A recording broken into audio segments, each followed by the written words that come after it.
आपके सामने पहला क्वेश्चन आ चुका है। Which one is the personal safety, व्यक्तिगत सुरक्षा कौन सी है? आपके ऑप्शंस हैं keep the machine clean, machine को साफ रखना, कॉन्सेंट्रेट ऑन योर वर्क, अपने काम पर ध्यान देना, keep the gangway and floor clean, gangway और फर्श को साफ रखना, और लास्ट है keep the tools there proper places, tools को उनके उचित स्थान पर रखना।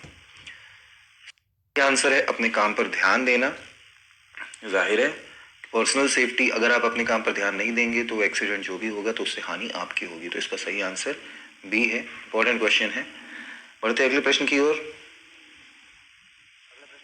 चुका है नेम द मैंडेटरी सिंबल। आपके सामने एक सिंबल बना हुआ है, ये मैंडेटरी सिंबल है। जब आपने सेफ्टी का चैप्टर पढ़ा होगा तो उसमें आपने 3 प्रकार के सिंबल्स पढ़े होंगे, तो प्रोहिबिटिव सिंबल्स, मैंडेटरी सिंबल्स, तो ये सुरक्षा चिन्हों के अंतर्गत आते हैं। तो इस सिंबल का मतलब क्या है आपको बताना है। आपके ऑप्शंस हैं स्टॉप, गिव वे, स्टॉप यानी रोकना, गिव वे यानी रास्ता देना, सी है गार्डेड यानी संरक्षित, और डी है अनगार्डेड। तो इसका सही आंसर है ए, स्टॉप। प्रश्न आ चुका है flammable of liquefiable solids are classified under. ज्वलनशील जो लिक्विफाइबल ठोस को किस क्लास में वर्गीकृत किया गया है? आपको पता है आग को 4 प्रकार में वर्गीकृत किया गया है। Class A type of fire, B type of fire, C type of fire और डी टाइप ऑफ फायर। तो जो लिक्विफाइबल सॉलिड्स हैं जो कि ज्वलनशील हैं, उनको किस क्लास में रखा गया है? तो ये बी क्लास है, बी कैटेगरी की क्लास में आते हैं।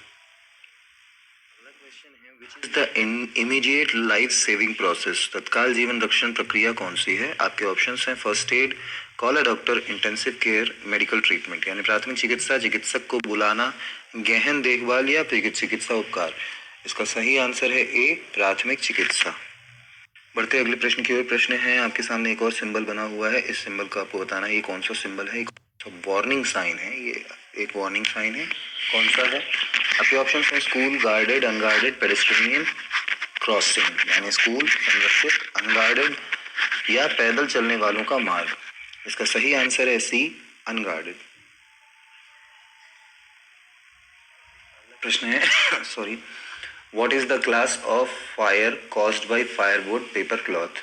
कागज, लकड़ी, कपड़े, इनमें लगी हुई आग किस कैटेगरी में आती है? फायर की आग की कौन सी कैटेगरी में ये इनसे लगी हुई आग आती है जो कागज, कपड़े के कारण लगी हो? आपके ऑप्शंस हैं class A type of fire, B type of fire, C type of fire या डी टाइप ऑफ फायर। सही आंसर है इसका ए टाइप ऑफ फायर। आपके सामने आ चुका है which fire extinguisher filled with carbon tetrachloride and bromochlorodifluoromethane यानी BCF। आपके ऑप्शंस हैं कार्बन डाइऑक्साइड, दूसरा ऑप्शन है हेलॉन एक्सटिंग्विशर, तीसरा ऑप्शन है फोम एक्सटिंग्विशर, चौथा ऑप्शन है ड्राई पाउडर एक्सटिंग्विशर। इसका सही आंसर है बी, हेलॉन एक्सटिंग्विशर। आपसे एक क्वेश्चन ये भी बहुत अच्छा बनता है, जब क्वेश्चन को घुमा करके अगर पूछेगा तो आपसे ये भी पूछ सकता है कि हेलॉन एक्सटिंग्विशर में कौन सी गैस फील्ड होती है, कौन सी गैस पाई जाती है। तो आपके ऑप्शंस अगर कार्बन टेट्राक्लोराइड और ब्रोमो क्लोरो डाइफ्लोरो मीथेन दोनों हैं तो दोनों में से किसी को भी आप लगाएंगे तो सही होगा, लेकिन यदि इन दोनों में से कोई एक ऑप्शन है तो वही ऑप्शन सही होगा। तो हेलॉन एक्सटिंग्विशर से रिलेटेड एक क्वेश्चन आपका बनता है, तो इसे जरूर ध्यान से कीजिएगा। क्वेश्चन है which comes under mechanical occupational hazard. दिए गए ऑप्शंस में से कौन सा व्यवसायिक खतरों के अंतर्गत आता है? यांत्रिक व्यवसायिक खतरों के अंतर्गत आता है, यानी कि ये सारे हैं तो खतरे हैं, सो सारे हजार्ड्स ही, लेकिन इनमें से मैकेनिकल कौन सा है? आपके ऑप्शंस हैं नॉइज, टॉक्सिक, अनस्किल्ड और अनगार्डेड मशीनरी। बिल्कुल क्लियर है, अनगार्डेड मशीनरी मैकेनिकल खतरों के, मैकेनिकल हजार्ड्स के अंतर्गत आता है। अगला क्वेश्चन है आपके सामने how to stop bleeding of injured person. घायल व्यक्ति के रक्त रसाव को रोकने के लिए क्या किया जाना चाहिए, क्या क्या क्या करते हैं? अगर कोई व्यक्ति घायल है तो उसका खून बह रहा है तो उसे रोकने के लिए क्या करना चाहिए? आपके ऑप्शन है टाई बैंडेज, दूसरा ऑप्शन है अप्लाई ऑइंटमेंट, मरहम लगाना, तीसरा ऑप्शन है apply tincture over the wound, घाव पर टिंचर लगाना, चौथा ऑप्शन है apply pressure over the wound, घाव को दबाव देना। बिल्कुल क्लियर है, घाव को दबाव देकर सबसे पहले घाव को रोकने से खून बहने की प्रक्रिया को रोकने का प्रयास करना चाहिए। तो पहले घाव पर दबाव देते हैं जिससे कि खून ना बहे, उसके बाद ये सारी जो अप्लाई ऑइंटमेंट, अप्लाई टिंचर और ये सारी जो क्रियाएं हैं वो की जाती हैं। अगला प्रश्न आपके सामने आ चुका है। एक और आपके सामने सिंबल दिया हुआ है, सेफ्टी सिंबल्स या सुरक्षा चिन्हों में से एक सिंबल है ये। आपको बताना है ये कौन सा है। ये स्कूल का है, गार्डेड यानी संरक्षित, दूसरा है अनगार्डेड, लास्ट ऑप्शन है पेडेस्ट्रेनियन क्रॉसिंग यानी पैदल चलने वालों का मार्ग। सही आंसर है डी, पेडेस्ट्रेनियन क्रॉस। क्वेश्चन बहुत इंपॉर्टेंट क्वेश्चन है। What are the 3 factors causes fire? दिए गए ऑप्शंस में से कौन से 3 फैक्टर्स ऑफ फायर है? फैक्टर्स ऑफ फायर की बात हो रही है यहाँ पर, आप देखिएगा। पहला ऑप्शन है फ्यूल, हीट, ऑक्सीजन। दूसरा ऑप्शन है ऑक्सीजन, फ्यूल, नाइट्रोजन। तीसरा ऑप्शन है हीट, नाइट्रोजन, ऑक्सीजन। और चौथा ऑप्शन है फ्यूल, कार्बन डाइऑक्साइड, हीट। इसका सही आंसर है ए, फ्यूल, हीट, ऑक्सीजन। जहाँ कहीं पे भी आग है, आग की बात अगर होती है तो आग लगने के 3 कारण हो सकते हैं। एक तो फ्यूल, जिस पे आग पर्टिकुलरली लगती है।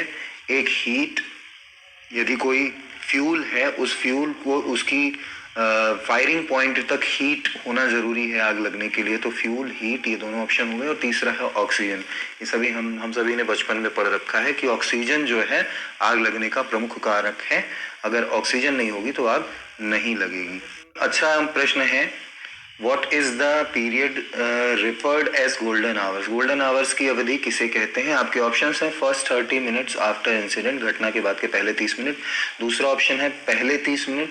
तीसरा ऑप्शन है फर्स्ट 45 मिनट्स ऑफ एडमिशन, प्रवेश से पहले 45 मिनट। और चौथा ऑप्शन है फर्स्ट 60 मिनट आफ्टर ट्रीटमेंट, यानी उपचार के बाद के 60 मिनट। क्वेश्चन सही समझ में आ रहा है कि ये जो क्वेश्चन है ये सेफ्टी रिलेटेड है, एक्सीडेंट रिलेटेड है। यानी किसी व्यक्ति का यदि एक्सीडेंट हो जाता है तो उस एक्सीडेंटल केस में जो गोल्डन आवर्स हैं वो किसे कहा जाता है? तो गोल्डन आवर्स कहा जाता है पहले 30 मिनट को। घटना के बाद के जो पहले 30 मिनट होते हैं वो गोल्डन आवर्स होते हैं, जिसके अंतर्गत यदि किसी व्यक्ति को प्राथमिक उपचार मिल जाए तो उस व्यक्ति की जान बचाई जा सकती है। अपने अगले प्रश्न की ओर। अगला, व्हाट इज द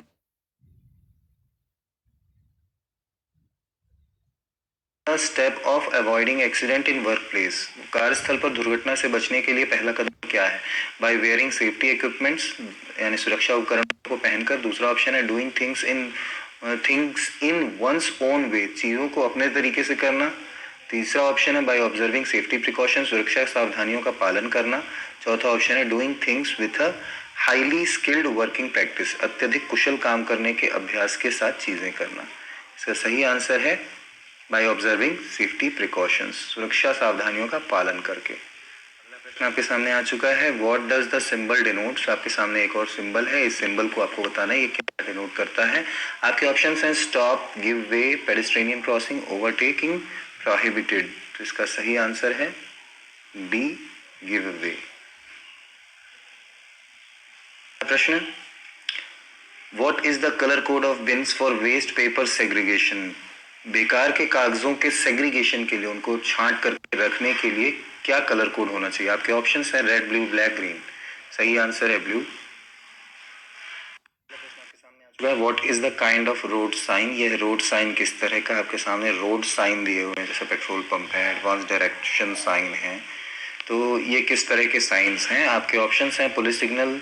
दूसरा ऑप्शन है कॉशनरी सिग्नल, यानी सावधानी का संकेत। तीसरा ऑप्शन है मैंडेटरी सिग्नल, यानी अनिवार्य संकेत। चौथा ऑप्शन है इंफॉर्मेटिव सिग्नल या इंफॉर्मेशन साइन, सुरक्षा का चिन्ह। इसका सही आंसर है डी, इंफॉर्मेशन सिग्नल। आपके सामने which fire extinguisher is used for flammable and running liquid fire? ज्वलनशील तथा बहने वाले तरल आग के लिए किस अग्निशामक यंत्र का प्रयोग किया जाता है? आपके ऑप्शंस हैं फोम एक्सटिंग्विशर, हेलॉन एक्सटिंग्विशर। तीसरा ऑप्शन है ड्राई पाउडर एक्सटिंग्विशर। चौथा ऑप्शन है कार्बन डाइऑक्साइड एक्सटिंग्विशर। इसका सही आंसर है फोम एक्सटिंग्विशर। अगला प्रश्न है what A denotes in ABC of first aid? First aid में जो ए बी सी में से ए क्या है? ए को आपको बताना है, ए का मतलब क्या है। आपके ऑप्शंस हैं एयरवे, अटेंशन, अरेस्टिंग या एटमॉस्फेयर। सही आंसर है ए, एयरवे। अगला क्वेश्चन है what is the process of breaking down the material into organic compounds and can be used as manure? जैविक कंपाउंड्स को में मटेरियल को तोड़ने की प्रक्रिया, जिसे खाद के रूप में इस्तेमाल किया जा सकता है, इस प्रोसेस को क्या कहते हैं? इसका आंसर आप सभी को पता होगा। आपके पहले ऑप्शन हैं लैंडफिल्स, दूसरा ऑप्शन है रिसाइकलिंग, तीसरा ऑप्शन है कंपोस्टिंग, चौथा ऑप्शन है बर्निंग वेस्ट मटेरियल। इसका सही आंसर है सी, कंपोस्टिंग। आज के वीडियो का अंतिम प्रश्न आपके सामने आ चुका है। What is the colour code of plastic waste bin? Plastic कचरा बिन के लिए कलर कोड क्या होता है? आपके ऑप्शंस हैं रेड, ब्लू, ग्रीन, येलो। सही आंसर है डी, येलो। तो दोस्तों ये थे आज के इम्पोर्टेंट क्वेश्चन, आज की क्लास के इम्पोर्टेंट क्वेश्चन। उम्मीद करते हैं ये क्वेश्चंस आपको समझ में आए होंगे और बहुत सिंपल से क्वेश्चन है, इसमें समझने जैसा कुछ है नहीं, लेकिन फिर भी हमें इन क्वेश्चंस को ध्यान रखना है क्योंकि इस तरह के क्वेश्चंस आते हैं। और मैं ये नहीं कह रहा कि एग्जाम में एग्जैक्टली यही क्वेश्चंस आएंगे, लेकिन इस तरह के क्वेश्चंस आएंगे, pattern will be the same. तो आपको पैटर्न फॉलो करना है कि इस तरह के क्वेश्चंस जहां कहीं पे मिलते हैं बुक्स में, क्वेश्चन बैंक में या किन्हीं वीडियोस में, तो उनको आपको नोट डाउन करके रखना है और उस पैटर्न के क्वेश्चंस को आपको सॉल्व करना है और उनको ध्यान रखना है एग्जाम पर्पस से। तो you should follow the pattern. तो उम्मीद करते हैं आज का ये वीडियो आपको पसंद आया होगा, समझ में आया होगा। अगर ये वीडियो अच्छा लगा तो वीडियो को लाइक करें, दोस्तों के साथ शेयर करें और साथ ही साथ चैनल में बने रहें। हम इस तरह के वीडियोस रोज लेकर के आएंगे जिससे आपके मध्य प्रदेश ITI TO की तैयारी हो सके। मिलते हैं अगले वीडियो में, तब तक के लिए धन्यवाद। आपका दिन शुभ हो।